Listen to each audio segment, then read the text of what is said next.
ભાવનગરવાસીએ મકર સંક્રાંતિની ખૂબ ઉત્સાહભેર ઉજવણી કરી।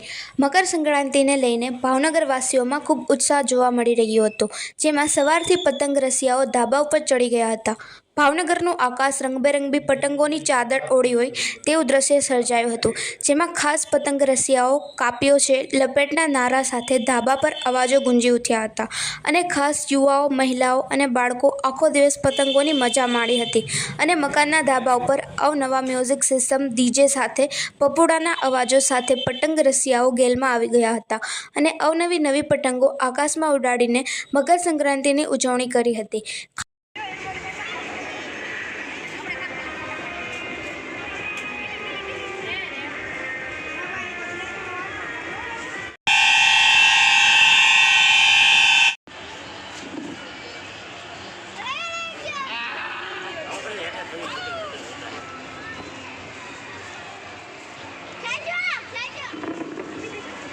ऊपर ऊपर जो जा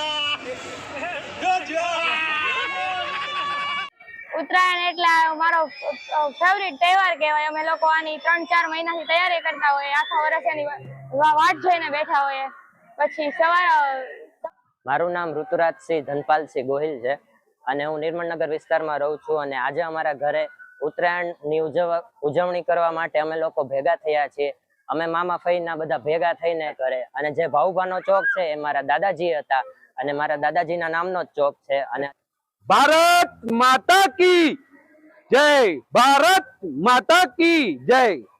ભાવનગરવાસીઓ દવે દાદાનું પ્રખ્યાત ઊંધિયું દહીં વડાની મોજ માણી હતી અને દવે દાદાને ત્યાં લોકોની મોટી ભીડ જોવા મળી હતી। જ્યારે ભાવનગરમાં વાત કરીએ સિંગ પાકની, તો ભાવનગરવાસીઓ શિયાળાના કારણે ઘોરથી બનતા સિંગ પાક, તલ પાક, સાની અલગ અલગ વસ્તુ લોકો દ્વારા ખરીદી કરવામાં આવી હતી। લોકોએ દરેક શિયાળુ પાકનો ભરપૂર આનંદ માણ્યો હતો। અબ્દુલભાઈ, આ વખતે સિંગ પાકનું કેમ છે? આ વખતે સિઝનમાં સારું રહ્યું ને ક્વોલિટી ને માલે સારો હતો આપણો, અને પબ્લિકમાં ઉત્સાહ હતો ને ગરાગી છેલ્લા 2 દિવસ નીકળી।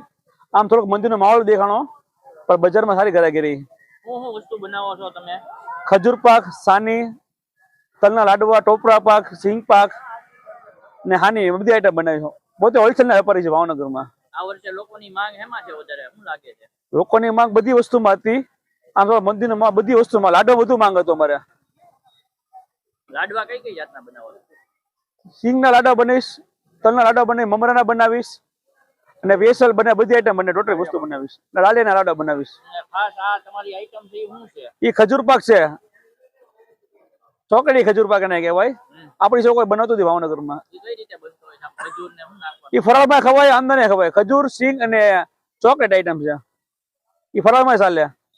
જ્યારે ભાવનગરના શેરડીના વેપારી સાથે વાત કરતા અમને જાણવા મળ્યું હતું કે ભાવનગરમાં શેરડીની કિંમત થોડી ઊંચી હોવાના કારણે જે મીડિયમ વર્ગના લોકો છે તેમને શેરડી લેવામાં ઘણો તકલીફ પડી હતી, પણ અલગ અલગ પ્રકારની શેરડીની જાત આવે છે, તેમાં પણ અમને ઘણું જાણવા મળ્યું કે આ પ્રકારની શેરડીઓ પણ ભાવનગરની માર્કેટમાં છે।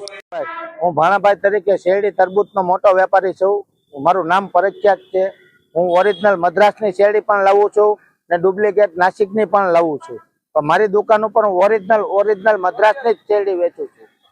ભાણાભાઈ, આજે જે ઉત્તરાયણ ને લઈને શું કહેશો? આ વખતે કેવું માર્કેટ છે? આ વખતે માર્કેટ એમ સમજો ને 40% છે। પબ્લિક પાસે પૈસા નથી, પબ્લિક પાસે કોઈ ઉદ્યોગ નથી, કોઈ ધંધો નથી। નાના માણસો બિચારા ખાધી જ નથી એમ સમજી લો ને તો બી ચાલે। અને આપણે અહીંયા ખાસ કરીને કઈ પ્રકારની શેરડીઓ? આપણી પાસે કર્ણાટકની હોય, નાસિકની હોય, મદ્રાસની હોય ને મહારાષ્ટ્રની હોય, બધી હોય। આપણી દુકાન ઉપર ઓરિજિનલ મદ્રાસનો જ વેપાર થાય।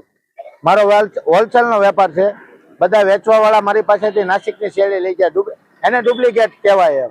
એ શેરડીનું રાડું 1.5 કિલોનું આવે ને મારી શેરડીનું રાડું મદ્રાસનું 4 કિલો 4.5 કિલોનું રાડું આવે। અલગ અલગ સર્કલો પર ખાસ આ વખતે અલગ અલગ રંગબેરંગી આકર્ષક ફુગ્ગાએ લોકોમાં આકર્ષણનું કેન્દ્ર બન્યું હતું, જેમાં રાજસ્થાનથી ખાસ આ ફુગ્ગાઓ વેચવાવાળા વેપારી આવેલા હતા।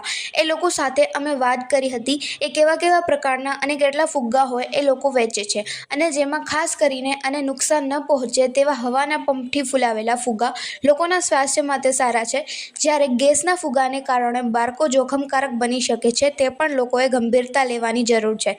संधि जागृति न्यूज़ तंत्र जाहिद मद्रास साथे रिपोर्टर इरफान सोलंकी। मेरा नाम पप्पू बावरिया है। પપ્પુ भाई आप किधर से आए हो अभी हम राजस्थान जयपुर से। और काय को लिए इधर भावनगर में आए हो? हम ये त्योहार आता है, त्योहार पे आते हैं हम सीजन पे बैलून बेचने, मकर संक्रांति के त्योहार पे आते हैं। और कैसा लगा अभी भावनगर में आपको? भावनगर में आके बहुत अच्छा लगा है हमको, बहुत अच्छा लगा। और कौन कौन से फुगे आप अभी बेचते हो?